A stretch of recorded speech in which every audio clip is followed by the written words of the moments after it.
All right, folks, the Urban Sentinel here. How to survive a riot.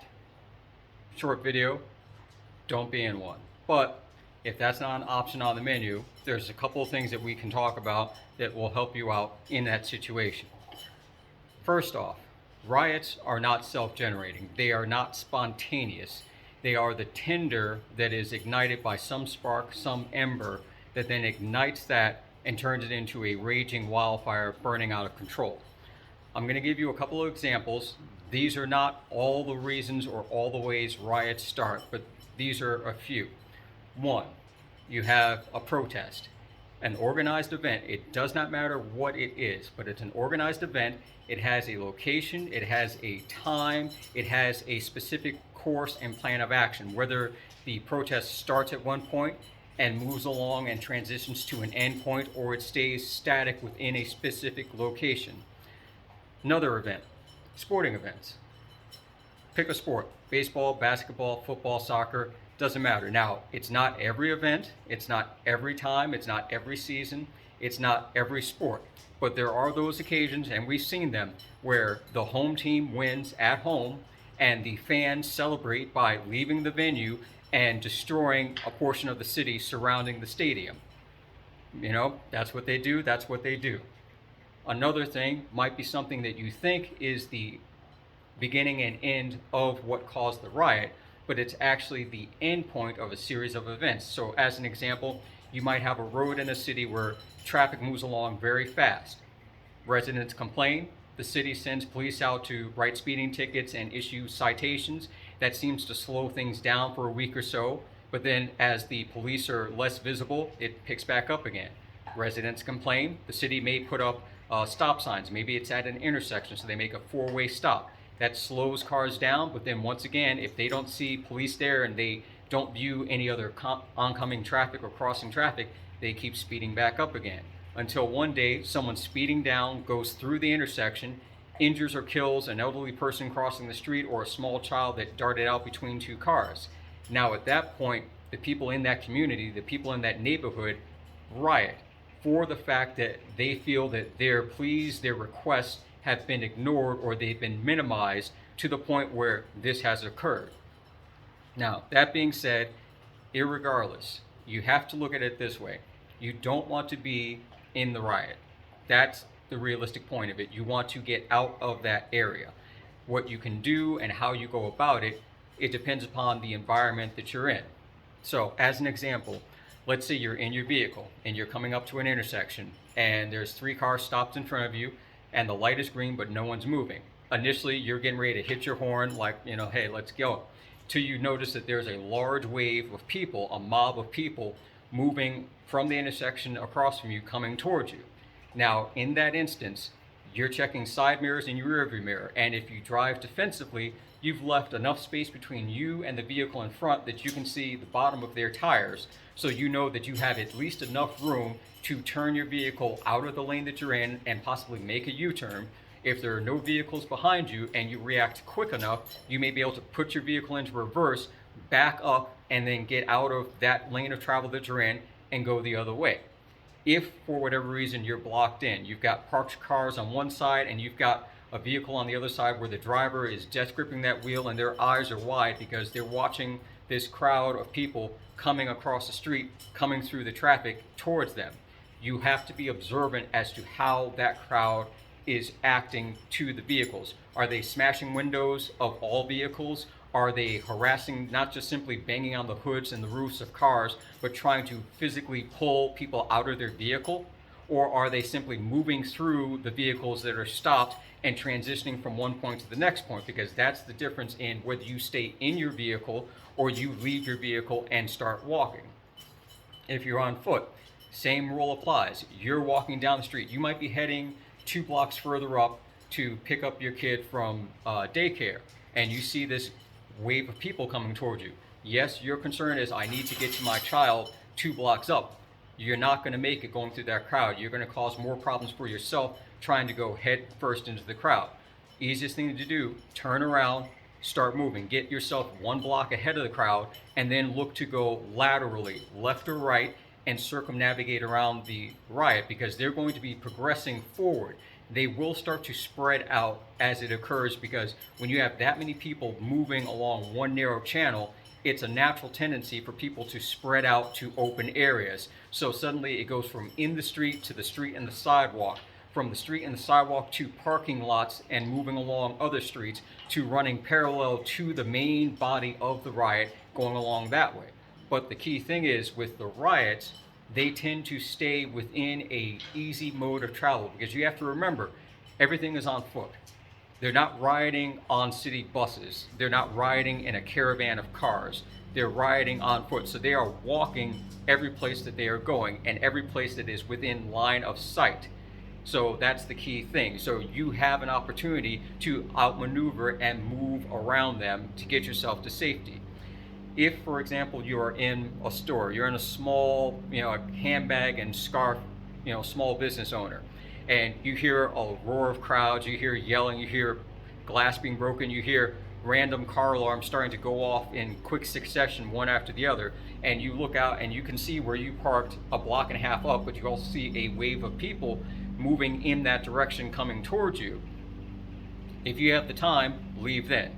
Walk out, go the opposite direction, circle around the block if you need to, cut across the street and run parallel to where you're parked, but make sure you go far enough over that you don't inadvertently turn back into the oncoming riot. If you don't have enough time for that, the person who's working there, owner, manager, kid behind the counter, doesn't matter. Say, look, there's a mob coming this way. Lock that door, and is there a back way out, something other than that door? If they say, no, that's the only way in and out for everybody, is there a lockable storeroom or a bathroom for employees only, something that's out of the line of sight? So in the event that after you lock that door, if the rioters decide to take a little look inside the window, they think, oh, maybe the store is closed, or, oh, this doesn't have anything of value. And the reason why I say that is, from within riots, you get looters. And looters are there strictly to take what isn't theirs, along with anything that they can get their hands on. Whereas the rioters as a whole, yes, they're there to create chaos and carnage and revel in that. All of that stems and all of that evolves rather quickly depending upon the size of the actual riot. If you're in, as I said before, as an example, a small handmade scarf and purse store, less of a target for looters. Versus if you're in a Coach handbag shop, definitely going to be a target. If you're in a pawn shop, definitely going to be a target. If you're in a medical supply and accessory store because you were looking at walkers for your grandmother, not a target. But if it's inside a pharmacy with pharmaceutical medications, that's a target. So you have to start balancing out where you are with what could potentially be a target for that crowd to then turn their attention to your location. Even if you're at work, and at most workplaces, you know where the exits are, but do you know where they all lead to?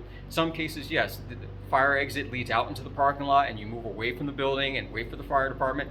Everyone understands that, but in other cases, an exit may lead into a storeroom or utility area, or it may lead outside the building, but to a closed off, fenced in area where you can't immediately get out from, but now you're effectively trapped in there should a riot occur and people enter into the building.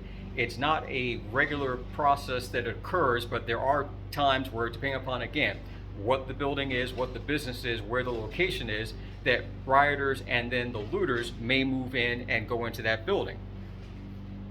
As a whole, if it is suspected or potentially looked at that there could be a civil unrest situation and law enforcement is already on scene in preparation for that, they are usually going to come equipped with all the good anti-riot equipment that they've been issued. So expect that there will be tear gas and OC spray. Expect that there will be possibly water cannons. Expect that there will be dogs. Expect that there will be rubber bullets and the stink pellets shot out from paint marker guns. All those different things can be brought into play to control the riot and move the crowd in a particular direction that they want to move it in. So you have to realize that if you're caught in that situation, even though you're not part of the riot, you're within the arena that the riot is in. Now, some things that you have to think about. Most of us, preppers or not, don't walk around on a day-to-day basis with a full respirator mask kit and a bunch of other stuff. We may own it, we may have it on hand, but it's on a daily basis that if you're just going back and forth to work or school, you usually don't have that type of equipment with you. so you have to be able to improvise. Now, a couple things you can do, and again, this is if you have it on you and it's more innocuous, it's not as noticeable. A bottle of water. If there is some type of aerosol irritant in the air, you need to rinse your eyes out, because that's what it does. It irritates the eyes. Having a handkerchief or a mask or something that has a few layers of fabric to slow down the absorption of those irritants into your lungs. Again, that'll help you out greatly. You could even do something like the eye wash, the small little vials that usually for people who have allergies for pollen and whatnot, put those in your eyes. That can help soothe the irritation that you're feeling. A lot of these small things you may have to consider, and again, these are quick off-the-shelf products as well. You can find bottles of water someplace to rinse your eyes out. You can usually find some inexpensive, even just a t-shirt, if you don't happen to have clothing that you can readily use that for, pulling it up over your face because maybe perhaps you're wearing a tank top or something. You can find something to fill that void, but the key thing is you have to keep moving. You don't want to linger in the area. So again, you want to move away from the crowd and get out, and then possibly move to the sides, flank and move around it if you're trying to get on the opposite side of it. And depending upon how big that massive body is, that may be several blocks. So you may have quite a ways to go, both laterally and then back down through it, if you do have a particular goal, whether it's you're trying to get home. If you don't have any place else to go and that's where you're going, then you again have to take that into account. If you're too deep into it, if there's no way around it, it came up faster than you could have planned, you got unexpectedly caught in it, and you're now in that situation where it's you versus them. De-escalate as best as possible. Make yourself appear to be not even a threat, but something of non-interest. Become part of the background. Become part of the environment that is just getting passed by. Whatever that case may be, you have to make sure that even though there are hundreds to thousands of people, it only takes one person to focus their attention on you, and that draws in everyone else. It's almost like those zombie movies where, the one person is trying to sneak by all of the zombies, and then they inadvertently bump into that one that then makes a little bit more noise, and suddenly all the other heads start turning and they all start focusing in like, oh, we didn't notice that person until just now. That's what you don't want to be. You don't want to be trying to maneuver through and end up coming in contact and pissing off the one person that draws the crowd to you, and suddenly you're surrounded. In terms of self-defense, I'm not going to skip over it, but I'm not going to get too deep into it because it still comes down into both the situation as it occurs. There's a certain level that self-defense is balanced and weighed against. If it's you against one single antagonist and you can't de-escalate it, you're like, hey boss, no problems here, I'm just moving along, and they're not letting you go, they're obstructing you from moving on, or they're going hands-on. If you have, say for example, your own chemical spray, you've got your own self-defense spray, use it. Use it on that one person, and then you move on, and you move on quickly. What you don't want to do is linger. You don't want to add anything else to it. You don't want to taunt the person, hey, I told you so. Yeah, I told you, not to put your hands on. None of that. They put hands on, you use it, you move on. If you're effectively without it and you're effectively just open hands, do what you can do to physically get them off of you, and again, to get away. If you have a more lethal means of self-defense, you have to understand the decision you make in that moment, just like anything, is going to carry forward. You may decide that you need to use lethal force against that one person, but you get a through and through, and it's that one person and then the next person behind them, which may or may not have been involved in any level of confrontation. You also run the risk that if you are surrounded, while your eyes are focused on this one, someone else is coming up behind you.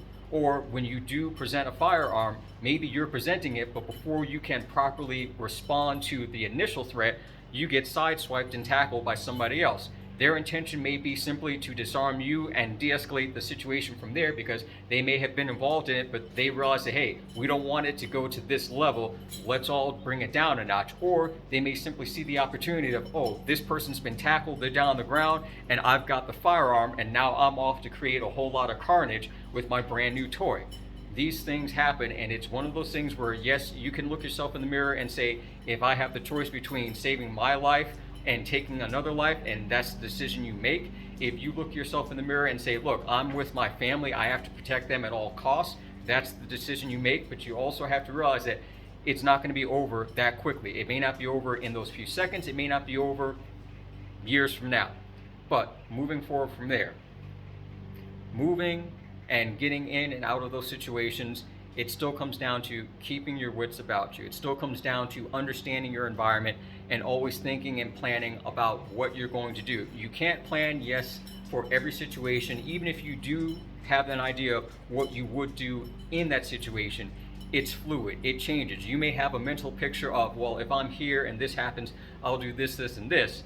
But you can't take into account the 200-300 other people that also have their own ideas about they're going to do this, this, and this, and suddenly your quick escape that you have set up is now 30-40 people deep in front of you, and it's no longer a quick escape. So then you go to your backup plan, which is, oh, well, if I can't go here, I'll go here. And then you turn around and there's 100 people going to your backup plan. And then you think, well, I've got a plan C, I'll just go and do this. And then again, 1,000 people are just doing the same thing. Because as fast as you think that you're coming up with these plans, even if you've worked it out in your head and you've got it all geared up, there are going to be other people that may be their first choice. Your plan B is someone's plan A. Your plan C is someone's plan D. It all depends upon who's reacting to what and at what point they move through all those successive plans as things unfold.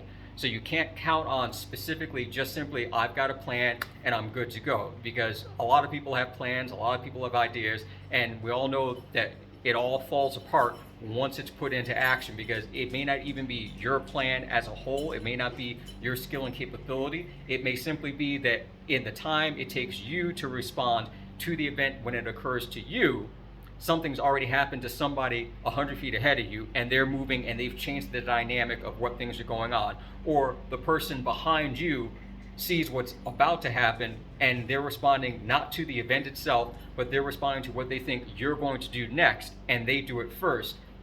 And that's just the way it goes. With our upcoming summer, we're gonna have a lot of interesting things going on, and these events tend to happen during the warm and hot weather. So if you can take into account our supply chain issues, you add in the cost of fuel, the cost of food, you add in weather events such as heat waves and hurricanes, you add in power outages, there are going to be a lot of things that will become a catalyst for a riot. So a lot of small events that may transpire, that when a riot does occur, we initially think, oh, it's just because of this, but it's all these little things that led up to it. Or you may have a riot occur in an area where people are frustrated and angry about a series of events or about what they believe to be the cause of an event. So it's something that on a daily basis, you check the weather, check the news report, those small little stories that pop up in, let's say, your Google feed once, those may be the things that you need to pay attention to, because they show up once one week and then they show up again, and you start to wonder, is this something that needs to be looked at more deeply, and if so, what does it mean? And a lot of this, again, it's fluid. It's not a definitive, if this happens, then this will happen and this will happen. It's these are the things that go on, that start to move around, that start to build up, that are the small embers that begin the possibility to then ignite something into a raging wildfire. And you can find yourself on the outside of it and you have a chance to get away, or you may find yourself in the middle of the fire, knee deep, and you're stuck there until you can figure a way out. But that's it for now. So like, share, and subscribe, and I'll catch you guys later.